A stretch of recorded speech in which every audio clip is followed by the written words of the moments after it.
के अंदर दिल्ली के पोल्यूशन से ज्यादा बुरी हालत है जीपीयू मार्केट की। तो एक जमाने में 2080 Ti नाम का ग्राफिक कार्ड आया था 1-20-1-30 लाख के आसपास। उस समय ये मुझे महंगा लगता था, लेकिन एनवीडिया वाले चाचा ने बोला चुगना लगान देना पड़ेगा तुमको। RTX 4090 आया जो कि 2 लाख की कीमत को पार कर गया। तब क्रिप्टो माइनर्स और ये जो भी इल्ले विल्ले स्कैल्पर्स हैं चमगादड़ बन के छा गए थे जीपीयू मार्केट के ऊपर। 1999 एनवीडिया ने लॉन्च किया दुनिया का सबसे पहला gaming graphic card, that was GeForce 256। कभी कभी लगता है कि एनवीडिया की मैनेजमेंट की जगह इंडियन क्रिकेट टीम की मैनेजमेंट को बैठा दिया है, पता ही नहीं कब क्या कर दें। वेल हेलो, बॉलीवुड का स्टारडम तुम लोगों ने देखा होगा, लेकिन आज ग्राफिक कार्ड का स्टारडम दिखाता हूँ। मतलब एक समय था जब बिल्कुल ही गंदे वाली हालत थी गेमिंग इंडस्ट्री की, लेकिन फिर आता है graphic card as a saviour, जिसने वही पुराने भद्दे ग्राफिक्स को अच्छे ग्राफिक्स के अंदर कन्वर्ट कर दिया। लारा क्रॉफ्ट को हमारी क्रश बनाने में सबसे बड़ा हाथ ग्राफिक कार्ड का ही है। लेकिन आज की डेट के अंदर दिल्ली के पोल्यूशन से ज्यादा बुरी हालत है जीपीयू मार्केट की। जीपीयू मतलब ग्राफिकल प्रोसेसिंग यूनिट। एंड आज की डेट के अंदर ग्राफिक कार्ड गेम चेंजर से ज्यादा वॉलेट चेंजर बन चुके हैं, क्योंकि जब वॉलेट से पैसे निकालोगे, पैसे दोगे तो फिर पैसे कम होंगे तो तुम्हें नया वॉलेट लेना पड़ेगा। आई नो बेकार था, लेकिन आज की जीपीयू मार्केट से ज्यादा नहीं। बस नवजोत सिंह सिद्धू साहब के बाद मेरा ही नाम आता है। लेकिन शुरू करते हैं। तो ये कहानी शुरू होती है 90s के दशक में, जब शाहरुख, सलमान और आमिर अपने स्टारडम के पीक पे थे। सॉरी, गलत स्क्रिप्ट हो गई। बट इन 1999 एनवीडिया ने लॉन्च किया दुनिया का सबसे पहला gaming graphic card, that was GeForce 256। And why 256? Nvidia वाले चाचा का फेवरेट नंबर है, इस बात की मैंने खुद पुष्टि करी। लेकिन उस टाइम के हिसाब से कितनी तगड़ी परफॉर्मेंस थी तुम देखो। Graphical changes, graphical improvement next level. हाँ, आज के हिसाब से कम लगेगा, लेकिन मेरे IPL किट्स थोड़ा समय के पीछे 2020 से पहले भी दुनिया एग्जिस्ट करती थी। एंड उस दिन के बाद people had only one expectation with Nvidia, अच्छी ग्राफिक्स, बढ़िया परफॉर्मेंस और ठीक ठाक प्राइस। अब तुम लोग कहोगे मैंने बोला वन एक्सपेक्टेशन, एनवीडिया के लिए वन एक्सपेक्टेशन, पीपल ने तो 3x किया। लेकिन एनवीडिया अपने हर एक ग्राफिक कार्ड के साथ एक ही एक्सपेक्टेशन पूरी करता है। लेकिन फिर समय आता है 2007 का, जहां पे आया क्राइसिस। और मेरा तुम्हारा सबका क्वेश्चन था कि क्या मेरे कंप्यूटर के अंदर क्राइसिस चलेगा। मेटा जोक है भाई, मतलब भाईजान मारे तो वाह और मैं करूँ तो जा। बट आज की डेट के अंदर मेरा सवाल है एनवीडिया वाले चचा से कि क्या जीपीयूज वैल्यू फॉर मनी हो सकते हैं? बड़े बड़े अच्छे जीपीयूज क्या अफोर्डेबल हो सकते हैं? और नहीं हो सकते तो बता दीजिए, हम ही कुछ करेंगे। वैसे मैं कुछ नहीं कर पाऊंगा, खाली तुमसे लाइक शेयर सब्सक्राइब की भीख मांग सकता हूँ, तो कर दो। लेकिन मैंने ये सवाल एनवीडिया से क्यों पूछा, उसका भी एक कारण है, थोड़ा आगे बताता। नहीं, लोग कहते हैं स्टोरी टेलिंग होती है, मजा आता है ऑडियंस को, तो मैंने कहा ठीक है। लेकिन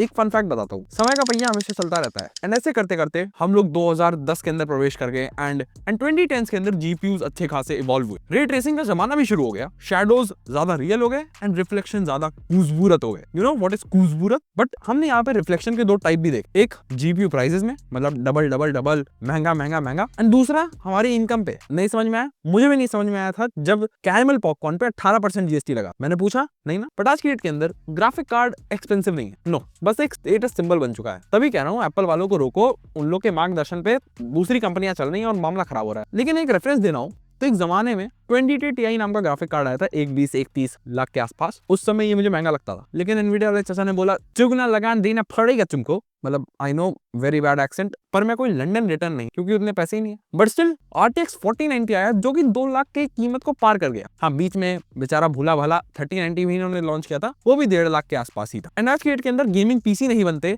एनवीडिया के पास बनते हैं पैसों के पहाड़। ऐसे $3 ट्रिलियन प्लस कंपनी होंगी क्या? और मुझे पता है तुम लोग सपने देखते हो ज़ॉम्बी अपोकलिप्स के, कि भाई साहब ज़ॉम्बी अपोकलिप्स आ जाए, ये कर देंगे वो कर देंगे, ताकि अपनी वाली को इंप्रेस कर सके। भाई साहब रात 12 से 4 लबरू ही बना देता हूँ रेडियो स्टेशन पे। लेकिन तुम्हें जीपीयू अपोकलिप्स के बारे में पता है, जो आया था 2021 के अंदर? मतलब क्रिप्टो माइनर्स और ये जो भी इल्ले विल्ले स्कैल्पर्स हैं चमगादड़ बन के छा गए थे जीपीयू मार्केट के ऊपर। और उस समय अगर तुम्हें जीपीयू चाहिए होता था तो या तो इंतजार करो 6, 7, 8 महीना, 10 महीना, ताकि एक value for money graphic card मिले, या फिर किडनी बेचो। इस चक्कर में 3-4 लोग को तो मैं खुद लेटा के आया हूँ सिटी हॉस्पिटल में। बट आज की डेट के अंदर हालत बहुत ज्यादा अच्छी है, specifically in India and global level पे भी स्टेबल है, बिकॉज एनवीडिया ने अलग तरीके की सीरीज निकाल दी फॉर क्रिप्टो माइनर्स, जहां पे हैश रेट, जो कि इंपॉर्टेंट एस्पेक्ट होता है फॉर माइनिंग, वो ज्यादा है उन ग्राफिक कार्ड सीरीज। लेकिन ये फन फैक्ट बताऊं, जो RTX 3090 है एक्चुअली उसका हैश रेट सबसे ज्यादा है, बट उसको अपडेट के थ्रू इन्होंने पहले लॉक कर दिया, उसके बाद अपडेट के थ्रू अनलॉक भी कर दिया, तो वापस से ग्लोबल लेवल पे ये दिक्कत शुरू हो गई विद GeForce कार्ड। कभी कभी लगता है कि एनवीडिया की मैनेजमेंट की जगह इंडियन क्रिकेट टीम की मैनेजमेंट को बैठा दिया है, पता ही नहीं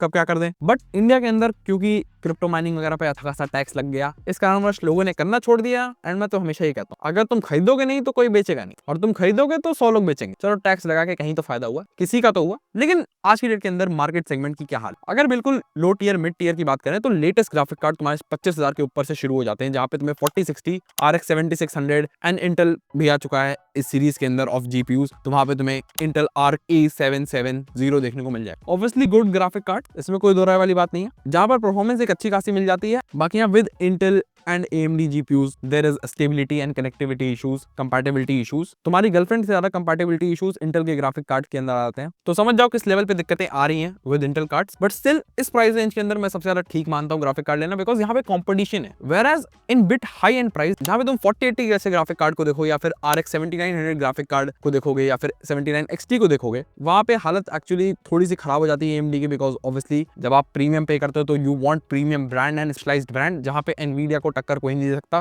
बाकी करे बात 4090 की, तो 4090 के पैसे तो स्वयं निर्मला ताई के पास नहीं है, तो तुम्हारे पास कैसे होंगे? बट स्टिल बात करना जरूरी है, बिकॉज जरूरी है। But in very simple terms 4090 बहुत ज्यादा पावरफुल ग्राफिक, बहुत ज्यादा मतलब बहुत ही ज्यादा। इसी कारणवश उसके आसपास कोई और ग्राफिक कार्ड कर ही नहीं ले पाता। AMD तक 4090 की कीमत तक नहीं पहुंच पाता, मतलब 2 लाख के आसपास तुम्हें ग्राफिक कार्ड निकालना है, एनवीडिया से टक्कर लेनी है in terms of gaming and their stabilised performance, जो कि बहुत ज्यादा मुश्किल है। और अगर बात करें इंटेल की in extreme high and range of graphic cards, sorry ये लाइन किसने लिख दी यहाँ पे, इंटेल RTX 4090 से टक्कर ले रहा है, मजाक कर रहे हो? बट मैं ये कहना चाहूंगा 4090 अगर एक्सपेंसिव है तो बहुत सारे फीचर्स के साथ भी आता है। मतलब 4090 सिर्फ गेमिंग नहीं कराएगा, तुम्हारे पूरे घर को जगमग जगमग रोशन कर देगा, और चाहोगे तो तुमको चांद तक पहुंचा देगा। बाकी पावर कंजम्पशन की कोई दिक्कत वाली बात नहीं है। अश्वनी वैष्णव साहब भी रो दें, लेकिन क्या तुम्हें लगता है इतनी बुरी सिचुएशन क्यों है मार्केट है ना? यहाँ से मैं दूसरा चैप्टर कनेक्ट करने की कोशिश कर रहा हूँ, that is AMD and Intel का struggle as a challenger to Nvidia. Well देखो, अगर रिजवान और बाबर का कंपैरिजन करो तो सेंस बनता है, लेकिन उसके अंदर अगर विराट कोहली साहब को जोड़ दोगे तो सेंस नहीं बनता। सेम हाल इधर भी है। AMD and Intel processor market के अंदर बिल्कुल लड़ाई झगड़ा कर रहे होते हैं, अच्छी बात है, इससे मार्केट के अंदर मोनोपोली नहीं बनती।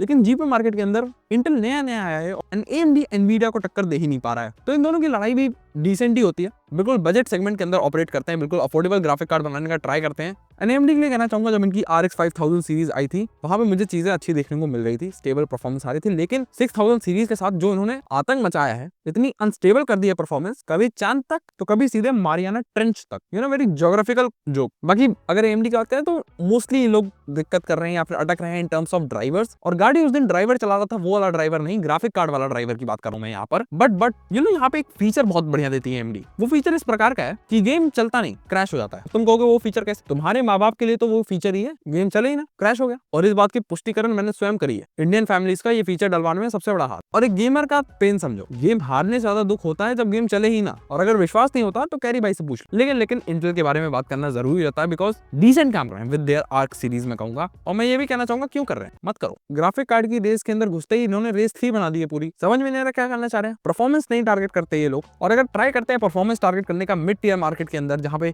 डिसेंट परफॉर्मेंस देते हैं, वहां पर कंपैटिबिलिटी इश्यूज आ जाते हैं। और उस दिन इनकी गाड़ी भी ड्राइवर चला रहा था, मतलब इनके भी ड्राइवर्स के अंदर बिल्कुल डिसेंट ही हाल है। एंड इसका रीजन अच्छे से थोड़ा आगे बताऊंगा, बट अगर एग्जांपल से समझाना हो तो क्लासरूम का वो छात्र है जो कि एग्जाम वाले दिन आके पूछता है भाई साहब किस सब्जेक्ट का पेपर है। बट जो मेजर प्रॉब्लम मुझे लगती है for both of them, Intel के साथ software and compatibility and optimisation issues, and same goes for AMD की स्टेबिलिटी नहीं दे पा रहे हैं, अच्छी परफॉर्मेंस उतनी नहीं दे पा रहे हैं जितनी एनवीडिया देता है। एंड हार्डवेयर के अंदर एनवीडिया से बेटर नहीं कर पाए इतने टाइम पीरियड के। But at the very end of the day सिर्फ इनके ऊपर चीजें निर्भर नहीं करती, निर्भर करती है डेवलपर्स के ऊपर, क्योंकि Nvidia is top market player, जो कि मार्केट का सबसे बड़ा चंक एंड बहुत ज्यादा चंक होल्ड करता है। इसी कारणवश डेवलपर्स गेम्स को एनवीडिया के इकोसिस्टम पे ज्यादा अच्छे से ऑप्टिमाइज करते, एक बार को दूसरे जीपीयूस पे ना चले लेकिन एनवीडिया पे जरूर चल जाए, ऐसा उनका मानना है, मेरा नहीं। बाकी एक और चीज कहना चाहूंगा, यहाँ पर बहुत सारी गेमिंग स्टूडियोज फंडिंग एनवीडिया द्वारा ही जारी होती है, तो अपने पेट पे लात मारना किसको पसंद है? मुझे तो नहीं पसंद। सब्सक्राइब करो इसी बात पे, इतना बड़ा ज्ञान दे दिया कोई देगा नहीं। बाकी यहाँ एनवीडिया क्योंकि इतना बड़ा ब्रांड है and one of the most early brand है जो AI के अंदर इतना ज्यादा इन्वेस्ट कर रहे हैं, तो लोगों को भी लगता है ना कि भाई साहब हो क्या रहा है, कुछ तो गड़बड़ कर रहे हैं ये लोग, कुछ तो महा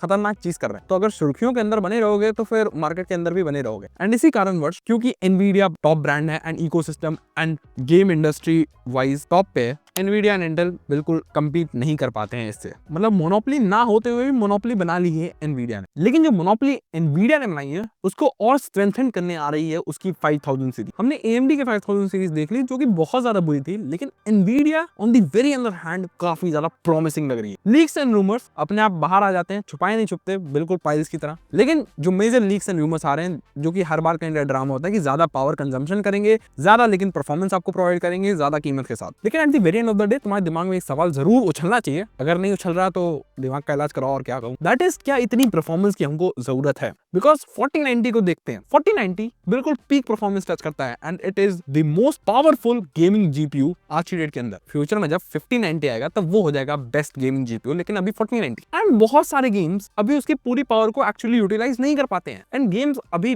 विद दिस जीपीयू पावर ही बहुत ज्यादा स्टनिंग बहुत ज्यादा खूबसूरत लगते हैं। मतलब साइबरपंक को देख लो, मैं चाहे जितनी बुराई कर लूं लेकिन गेम बहुत अच्छा लगता है जब आप 4K पे खेलते हो अल्ट्रा सेटिंग्स पे रे ट्रेसिंग के साथ। सो game looks absolutely gorgeous and trust me, जिस हिसाब से जीपीयू पावर बढ़ रही है, जिस हिसाब से जीपीयू के क्लॉक स्पीड के नंबर एंड कूडा कोड्स बढ़ रहे हैं, उस सेम स्पीड से सीपीयू नहीं बढ़ रहा है, सीपीयू की क्लॉक स्पीड नहीं बढ़ रही है, सीपीयू परफॉर्मेंस नहीं इंक्रीज हो रही है। एंड वेरी बेसिक थिंग, अगर तुम्हारा जीपीयू ज्यादा स्ट्रॉन्ग है एंड सीपीयू थोड़ा सा भी कमजोर रह जाता है, एक बेस लाइन से ज्यादा कमजोर हो जाता है, तो सिस्टम तुम्हारा करने लगता है बॉटल नेक। बॉटल नेक को बिल्कुल आसान शब्दों में समझाओ तो तुम्हारी ऐसी गली की हड्डी है जिसको तुम निगल भी नहीं सकते और उगल भी नहीं सकते। इन वेरी सिंपल टर्म्स, तुम्हारा सीपीयू तुम्हारे जीपीयू को पूरी तरीके से यूटिलाइज नहीं कर पाता है। तो इन दैट केस सिनेरियो तुम्हें ज्यादा बेटर सीपीयू चाहिए या फिर ज्यादा बुरा GPU. And trust me, with 5090 मुझे नहीं लगता कोई ऐसा सीपीयू बनेगा मार्केट के अंदर जो उसको 100% तरीके से यूटिलाइज करवा ले बिना बॉटलनेक के। और बाकी हम सबको पता है कि वापस से वीरैम वाला खेला कर देंगे। अभी 24 जीबी चल रहा है, 5090 लाएंगे, कह देंगे 36 जीबी या 30 जीबी, और अंततः वीरैम से सब कुछ नहीं होता। नहीं तो 12 जीबी वीरैम 3060 के अंदर भी है, करवा लो कंपैरिजन 4080 से। और करें बात पावर कंजम्पशन के बारे में, तो अब की बात तुम्हें पूरे जिले की पावर लगेगी अपने कंप्यूटर को स्टार्ट करने के लिए, क्योंकि 4090 वैसे पावर हंग्री है, 5090 थोड़ा ज्यादा हो जाएगा। और बाकी सोलर पैनल का भी पूरा जुगाड़ कर लेना है, बिकॉज मेरे हिसाब से इन माय आईज यूपीएस के बस का तो नहीं होगा इन सिस्टम्स को पावर देना। Eco friendly game, but at the variant of the day 5000 series के अंदर 5090 2.5 लाख पार करेगा प्राइस के अंदर मुझे लगता है। 5080 to an extent 110 to 150 lakh से बीच के अंदर। बाकी 5070 को तो कोई पूछता भी नहीं है। और 5060 अगेन 35,000 पार करेगा, 40,000 पार करेगा, जैसे 4060 ने अपने अर्लियर स्टेजेस में किया था। एंड ट्रस्ट मी, मैं बहुत ज्यादा खुश हूँ ये सीरीज आ रही है, बट उतने ज्यादा दुख में हूँ कि value for money in GPUs उतना ही कम होती जाए with series like these by Nvidia. AMD निकाले, इंटेल निकाले तो खुशी होती है, एनवीडिया निकाले तो जेब पे फटका लगता है। बट एआई बहुत ज्यादा इंपॉर्टेंट चीज होगी आज की मार्केट के अंदर, हर चीज में एआई घुस रहा है। एप्पल वालों ने तो एआई लाने में ही समय लगा दिया, बट एआई के इंपैक्ट जीपीयूज पे भी कई सारे हैं। और अगर तुम एआई का खेला जीपीयूज की मार्केट के अंदर नहीं समझ रहे हो तो इन वेरी सिंपल टर्म्स समझो, एडास सिस्टम अगर फॉर्च्यूनर के अंदर आता तो क्या होता, वैसे ही एआई जीपीयूज के साथ आ रहा है तो क्या होगा। In very simple terms, basic technologies like Nvidia का डीएलएसएस उसको ज्यादा बेटर कर देगा एआई, ज्यादा अपस्केलिंग को परफेक्ट कर देगा, एंड इमेज शार्पनिंग एंड थोड़े जो और एआई फीचर्स हैं। एंड हम लोग नहीं भूल सकते AI generation, image generation, video generation, जो कि चचा सोच रहे हैं लाने का ऑन दीज जीपीयूज। तो उसके अंदर जीपीयू बहुत ज्यादा इंपॉर्टेंट है एंड उससे ज्यादा इंपॉर्टेंट है एआई का इंटीग्रेशन अच्छे से। एंड इसके अंदर वापस से मुझे कहना पड़ेगा एनवीडिया बाजी मार रहा है। एनवीडिया अपने जीपीयूज के अंदर एआई को अच्छे तरीके से इंटीग्रेट कर रहा है। बाकी इंटेल एंड एएमडी तो बस खाली देखने आए हैं। बाकी यहाँ एआई के फीचर्स बहुत सारे हैं जो कि जीपीयूज के अंदर काफी ज्यादा हेल्प कर सकते हैं लोगों की, इसमें कोई दोहराई वाली बात नहीं है। AI at the very end of the day एक बहुत अच्छा इंटीग्रेशन होगा टू ग्राफिक्स कार्ड, लेकिन एनवीडिया कर रहा है तो मुझे बिल्कुल अच्छा नहीं लग रहा, बिकॉज एएमडी इंटेल वाले पनीर के पकौड़े तलने आए हैं मार्केट के अंदर। मुझे इन लोग को देखने के बाद ऐसा ही लगता है, because if they won't go in that line of bringing AI, तो एनवीडिया से एआई वाली रेस के अंदर भी हार जाएंगे और धीरे धीरे करके मोनोपोली ना होते हुए भी एनवीडिया की मोनोपोली हो जाए। एंड एआई सॉफ्टवेयर जो फ्यूचर के अंदर आएंगे शायद वो एनवीडिया जीपीयूज के लिए ज्यादा अच्छे से ऑप्टिमाइज, एंड इस चक्कर में नॉर्मल जो एपीयूज हैं वो भी सफर करने लगेंगे बाय एएमडी एंड इंटेल। बाकी एक और चीज रहेगी, बिकॉज एआई आएगा, जीपीयूज इतने ज्यादा पावरफुल हो रहे हैं तो at the very end of the day energy consumption भी बहुत ज्यादा बढ़ जाए, और जब इतना एनर्जी कंजम्पशन होगा तो उतनी एनर्जी बनानी पड़ेगी, तो फिर एनवायरमेंटल पीस की ऐसी तैसी डिजास्टर है भाई साहब। बाकी एक पॉइंट जरूर ऐड करना चाहूंगा इन terms of AI, Nvidia is looking very promising. और मैं तो ये कहूंगा क्लास के अंदर सब बच्चे बराबर नहीं होते, तो समझ लीजिए 3 छात्र हैं जिसके अंदर एनवीडिया बहुत अच्छा कर रहा है, बाकी 2 तो फेल होने के कगार पे हैं। एक को तो मैंने माइनस मार्किंग करके फेल कर ही दिया है,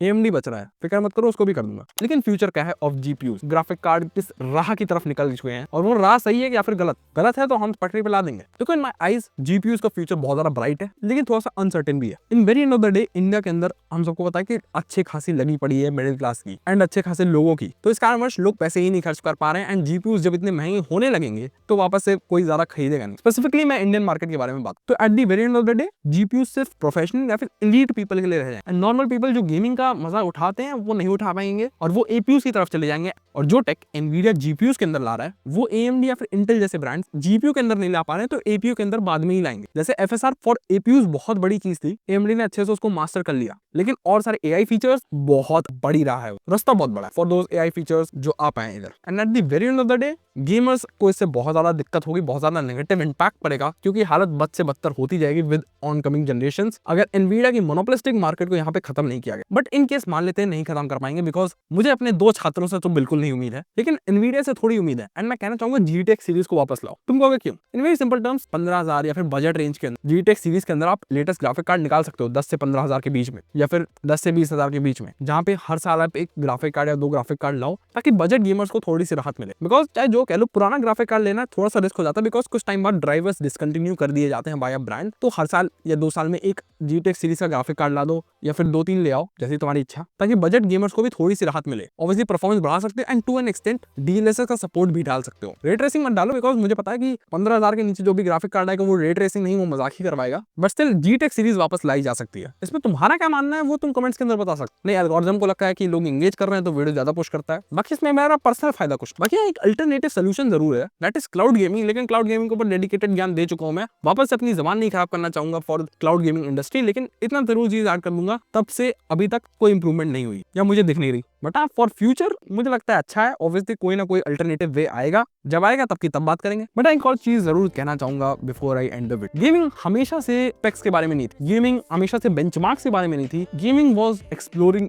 योर इमेजिनेशन, नया वर्ल्ड। गेमिंग तुम्हारे उस दोस्त की तरह था, या फिर उन कहानियों की तरह जो तुम्हें तुम्हारी नॉर्मल डे दुनिया से दूर ले जाती थी। अब देखो, आज के डेट के अंदर gaming is also an hassle, tension है, भाई ग्राफिक कार्ड इतना महंगा, चीजें इतनी महंगी, जिस चक्कर में बहुत सारे लोग शायद गेम्स को एंजॉय भी नहीं कर पाते। ऑब्वियसली बहुत सारे रीजन है, उसके ऊपर डेडिकेटेड वीडियो फ्यूचर में बनाऊंगा, सब्सक्राइब कर सकते हो उसके लिए, सब्सक्राइब की बात में कमी नहीं। लेकिन वो मजा, वो एक्सपीरियंस इन जीपीयूज के प्राइसेस के अंदर एंड इन बढ़ते हुए कंपोनेंट्स के प्राइसेस के अंदर कहीं दबसा जाता है। एंड ट्रस्ट मी, जब कोई नया गेम आता है जिसके लिए आप इंतजार कर रहे हो, वो आप नहीं खेल पाओ बिकॉज आप एक ग्राफिक कार्ड नहीं अफोर्ड कर पाते, तो बहुत दुख होता है। और मुझे हुआ है। और अगर एग्जांपल देना हो, you guys are eagerly waiting for GTA. मान लेते हैं रिलीज होता है, इट इज कंसोल एक्सक्लूसिव, क्या करोगे? नहीं खेलोगे क्या 2 साल? या फिर मान लेते हैं पीसी पे आएगा, बट उसको चलाने के लिए मिनिमम कोई रे ट्रेसिंग सीरीज का, यानी कि आरटीएक्स सीरीज का ग्राफिक कार्ड चाहिए होगा, आरटीएक्स 3050 या 3060 जैसा ग्राफिक कार्ड चाहिए होगा, तो क्या करोगे? नहीं खेलोगे? क्या तुम्हें दुख होगा? बिल्कुल होगा। That is the point. तो गेमिंग जो मेरे हिसाब से धीरे धीरे करके एक कॉमन चीज होनी चाहिए थी इंडिया जैसी मार्केट के अंदर, वो आज की डेट के अंदर एक लग्जरी से कम नहीं है। एंड ट्रस्ट मी, बहुत सारे लोग पोटैटो पीसीस के अंदर भी GTA 5 खेल रहे होते हैं, ग्राफिक को लो डाउन करके, बिल्कुल खराब ग्राफिक्स के अंदर, बिल्कुल ब्लॉकी ग्राफिक्स के अंदर। फ्रैंकलिन, ट्रेवर और माइकल तीनों के बीच में उतना ही अंतर है जितना तुम्हारे और तुम्हारे दोस्त के मार्क्स में, मतलब बिल्कुल भी नहीं। चीटिंग करोगे तो क्या होगा दोस्त? बट इन टेंशन के चक्कर में आप गेम्स नहीं एंजॉय करते, and that is the point of gaming.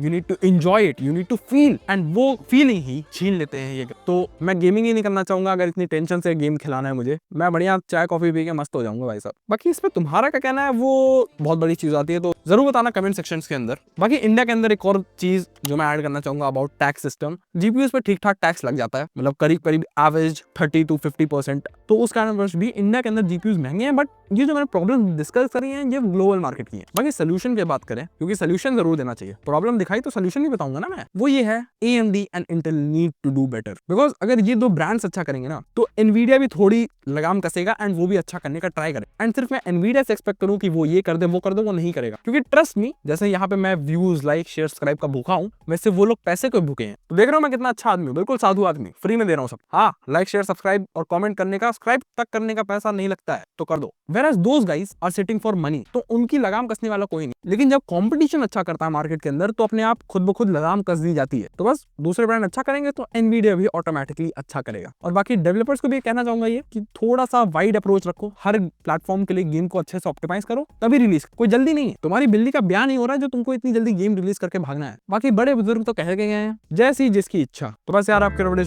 अच्छी लगी हो तो लाइक कर देना, चैनल बने हो तो सब्सक्राइब बटन को दबा देना। बाकी कमेंट सेक्शन के अंदर बता सकते हो कुछ भी अगर अच्छा लगा वीडियो के बारे में, और अगर वीडियो के अंदर कुछ अच्छा ही नहीं लगा या फिर कुछ फीडबैक लिख दो, तो इससे मैं इंप्रूव करूंगा, वीडियोस अच्छी होंगी, तुमको भी मजा आएगा। बाकी मैं मिलता हूं तुम लोग से अगली वीडियो में, तब तक के लिए पीस आउट। चैनल पे जाओ और नई वीडियो चेकआउट करो। और हाँ, मैं जल्दी डालूंगा अगली वीडियो, ऐसी कोई दिक्कत वाली बात। बाय। वैसे अब हालत बहुत खराब है, 4-4 डिग्री टेम्परेचर हो रहा है यहाँ पे, बिल्कुल सुन्न हो चुके हैं हाथ, तब भी बके जा रहा हूँ और अभी एडिटिंग भी करनी। और हाँ, चैनल पे शॉर्ट वगैरह डालना भी शुरू कर दिया मैंने, तो उसको भी चेकआउट करना।